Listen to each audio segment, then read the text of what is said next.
investasi yang dilakukan Bitcoin justru untuk membayar pinjol, tapi semakin lama semakin chaos jatuhnya. Oke, mungkin kalau saya ingin menukik, kita melihat substansi masalahnya ya. Ya. Jadi yang dikatakan oleh Pak Roy tadi, literasi keuangan dari sisi manajemen resiko, dari sisi pengetahuan kita tentang berhutang, pengetahuan kita mengelola pendapatan, pengetahuan kita tentang investasi. Itu memang perlu financial literasi ya.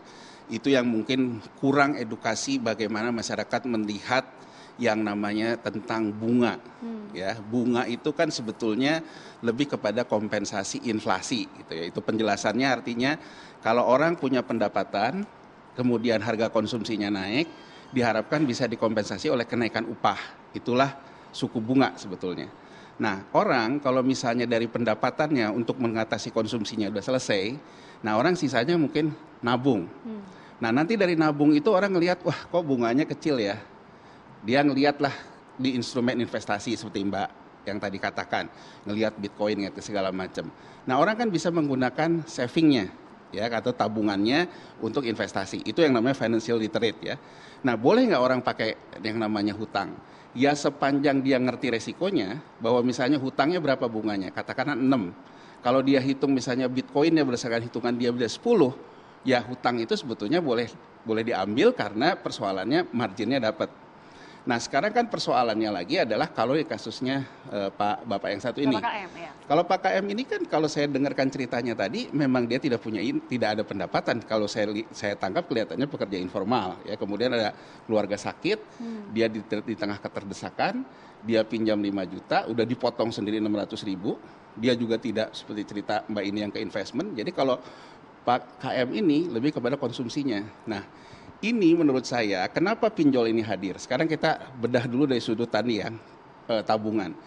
Tabungan masyarakat kita di perbankan ya, kalau kita lihat data LPS.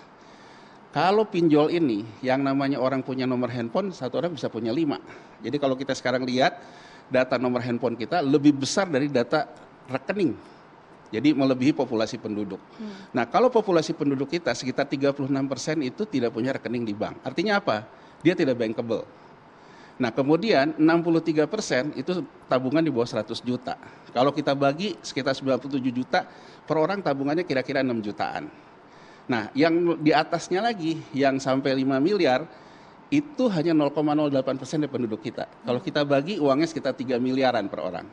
Yang lebih atas lagi, yang di atas 5 miliar, 0,02%, per orang kalau kita bagi dari jumlah rekeningnya, 98 miliar. Itu udah menunjukkan ketimpangan yang luar biasa. Jadi kenapa pinjol ini muncul? Sebetulnya ini mendigitalisasi kemiskinan struktural. Jadi kenapa ada orang memilih, oh saya usaha pinjol aja deh. Itu satu. Terus kedua adalah, sekarang pertanyaannya gini, kalau saya pelaku di industri keuangan, ada orang pinjam yang paling atas tadi, satu orang katakan aja punya uang 100 miliar.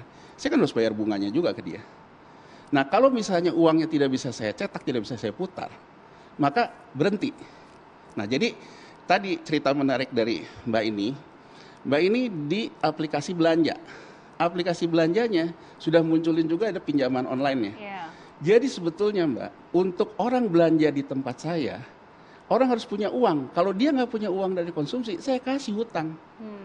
Toh pada akhirnya dibelanjain di tempat saya juga. Jadi uang itu berputar, dia bisa mencetak uang dari sisi penyelenggara pinjolnya.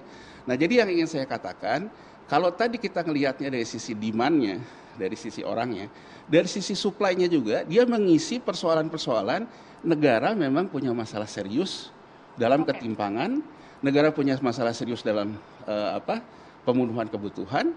Jadi kalau menurut saya, untuk orang yang megap-megap, mohon maaf gitu ya, yang tingkatnya memang kebutuhan mendesak dan tidak ada sumber income, dia mungkin ketika bunga, ketika segala macam, dia nggak begitu lihat. Jadi literasi keuangan bagi dia bukan isu besar. Oke, baik. Untuk orang yang misalnya seperti Mbak ini, pada akhirnya kan dia menyadari juga. Dia kemudian tadi kalau saya tangkap merestrukturisasi semua pinjolnya ditutup dengan dia mengambil pinjaman ke satu bank. Yeah. Walaupun ada 5 juta, itu kan sudah bagian restrukturisasi. Okay. Nah, jadi kalau menurut saya, ini yang menjadi persoalan ini sebetulnya bukan hanya masalah pinjol legal, ilegal, atau pinjol terjerat, pinjol literasi, enggak. Ini persoalan serius sebetulnya. Ini persoalan yang sebetulnya harus kita selesaikan bahwa bangsa ini harus punya sistem ekonomi yang bekerja penuh. Oke.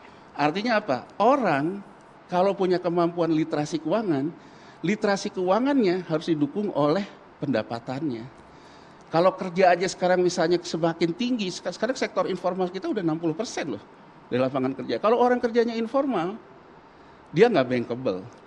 Itu yang mengakibatkan pinjol muncul gitu. Jadi artinya kalau dari sisi struktur tabungan perbankan aja pinjol itu memang ada pasarnya. Karena ada 36% masyarakat kita memang nggak bankable. Gitu. Oke, artinya memang tadi disebutkan oleh Mas Yaduar bahwa negara memang punya masalah yang serius terkait dengan ketimpangan. Nanti kita juga akan tanyakan langsung kepada OJK bagaimana pengawasannya sejauh ini di pinjaman online. Tapi usai jeda pemirsa, kami kembali sesaat lagi.